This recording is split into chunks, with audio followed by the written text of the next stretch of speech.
Hey, good morning, MCOC. It's good to see you all this morning, and it's a beautiful morning. It's a little bit chilly, but the fresh fallen snow certainly makes a beautiful morning walk out here in the trail. The elders have asked me to put together a monthly MCOC Matters video about certain issues and concerns, certain victories and successes that we can celebrate and talk about. Things that are kitchen table discussion, the kind of thing that family talks to family about. And so this morning I'm going to share with you a topic that we've been talking about, and one that I know you will find to be important and helpful as well. First, I'm going to tell you a story, though. The story is actually an African proverb, and the story goes that there was a young man who was invited to go out with the hunters from the tribe and to gather meat for the village.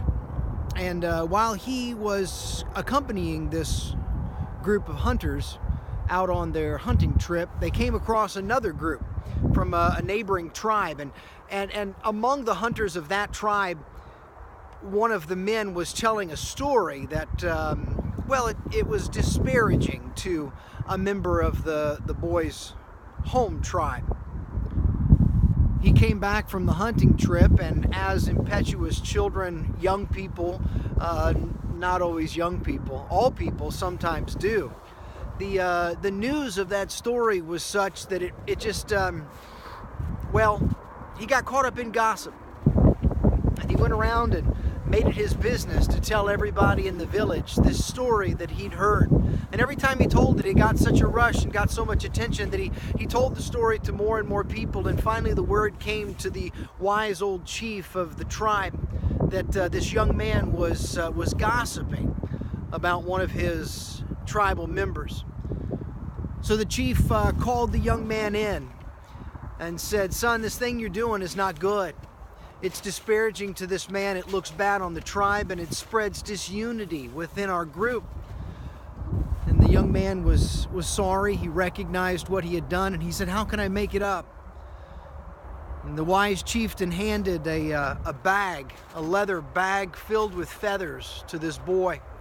He said, "Here's what I want you to do. Everywhere you go tomorrow, I want you to drop a feather. And I want you to drop a feather everywhere you go until the bag is empty, and then come back and talk to me." And so the boy went about his normal day, and everywhere he went, he'd drop a feather here and drop a feather there. He finally emptied the bag, and he came back to the old chief. And he said, "Okay, I've done what you've asked me to do. What was the point of that? What am I supposed to do now?"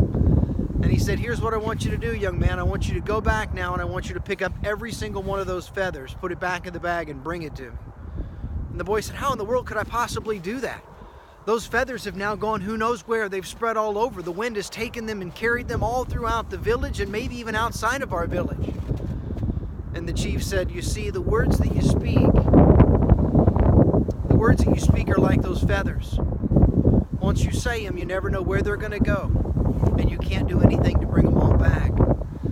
We all know that gossip is something that has an ability to tear at the very root and fiber of unity. The dictionary defines gossip as rumor, a talk of an intimate nature that is personal and sensational. And gossip can be true, gossip can be false, gossip can be something that we don't even know if it's true or false. But the thing that's universal about gossip is that it's hurtful. The thing that's universal about gossip is that it tears down relationships. And it's spoken of someone, it's not spoken to someone. We all know what gossip is, and we know it's hurtful. And frankly, God's church deserves better. The MCOC family that we love and we treasure deserves better. So what I'd like to do this morning is I'd like to share with you 5 biblical principles about gossip, things that will help you to set some guidelines in your own life, to teach your children, and things that we can encourage one another with. Proverbs chapter 16, verse 28 says, "A whisperer divides close friends." I don't want to be a divided church, and I know you don't either. So it's important for us to take into account what it means to be a person of integrity and to refuse gossip. So a few quick principles. First of all, simply don't be a part of it. Leviticus chapter 19 and verse 16 says, don't go around as a slanderer among your people. You see, it's important that we not be known as people of gossip. It's important that we not spread rumors. And we can't use the defense that we're saying something that's true, because even if it is true, that doesn't make it helpful. And it still classifies as gossip. So the first principle, just don't do it. The second principle, don't listen to it. Don't be an audience to it. Proverbs chapter 26 and verse 20 says, for lack of wood, a fire goes out. If we don't listen to it, if we don't give ear to it, if we don't give credence to it, we can do a lot to squelch the damage that gossip can cause. You know, there's a real power in being able to just confidently look at someone lovingly and kindly and say, I don't listen to gossip. I don't listen to gossip. And I'd encourage you to not share this with anybody else. The third principle comes to us from Proverbs chapter 6 and verse 19. And once again, the proverb says, he is as one who sows discord among his brothers. You see, gossip by its very nature tears at relationship. And it's something that we need to counter. It's something that we need to guard against and need to be cautious of. I'm reminded of a lady who once talked to me about how she deals with gossip, and whenever she hears someone bringing her some gossip, the things she'll say to whoever it is that's speaking is, now I know and you know what the Bible says about this, and so I know that you must be already following the biblical principle, and so can I assume that you've already talked to this person about what you're talking to me about? Because if you haven't, then it's gossip. And you and I both know that we're better than that, and we're called to be something beyond that. And these are important principles for us to remember. The next principle I'd have us to remember is that it's important, in keeping with that idea of bringing the gossiper and the person being gossiped about together. One of the best I've ever seen at this is a man who worked in an office situation, and oftentimes in this particular office, gossip was a problem. And so he committed that he would never again be witness to it or participant of gossip. And so what he would do is, when someone would come to him and would start to speak about someone else in the office, he would pull up his cell phone, he would scroll over to their contact information, and he would set the phone down between the two of them.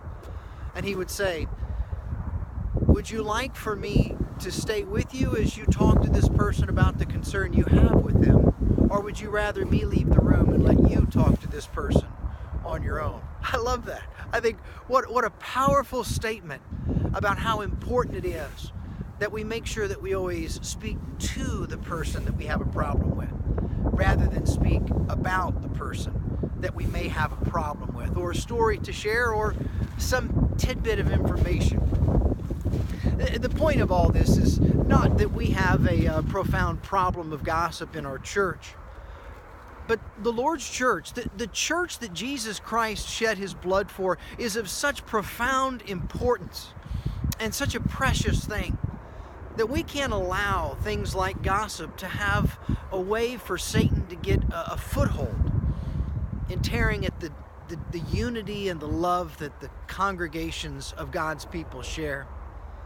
And while that's true certainly of the truth of the church universal, I think it's profoundly true of our own congregation. I want to see our congregation grow in love and in unity and in mission and in vision and in our ability to reach out to our wonderful community with the good news of Jesus Christ. And I know you do too. And so in keeping with that, I want to encourage you to join together with your brothers and sisters in being people that are committed at growing in connection with one another. And anytime we see the very hint of gossip starting to take effect, let's be the ones that say, I'm not going to share anything with about anybody that I haven't shared first with them. Let's make a commitment that when someone brings us gossip, we're going to lovingly and kindly say to them, I don't listen to gossip. And I'd encourage you not to share this with anybody else until you've talked to that person.